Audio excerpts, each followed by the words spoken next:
Brutalism, one of the most controversial architectural styles of the 20th century.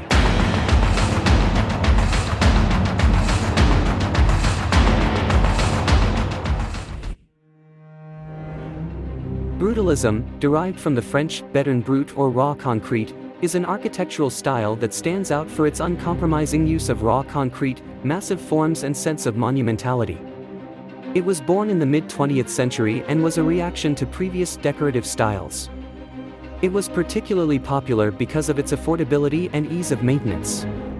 Although Brutalism evokes mixed reactions, there is no denying that it has left behind a number of iconic buildings.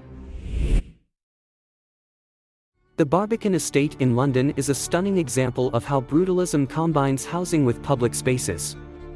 Boston City Hall, on the other hand, is famous for its imposing appearance and massive concrete forms. Brutalism has many critics.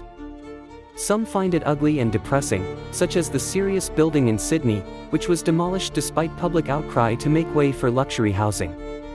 Others criticize its uninviting and unwelcoming nature, exemplified by Robin Hood Gardens in London, which has been largely demolished in recent years and replaced by new development.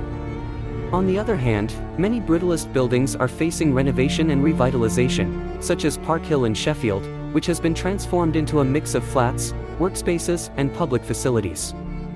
All of this is sparking debates about whether we should preserve this part of our architectural heritage.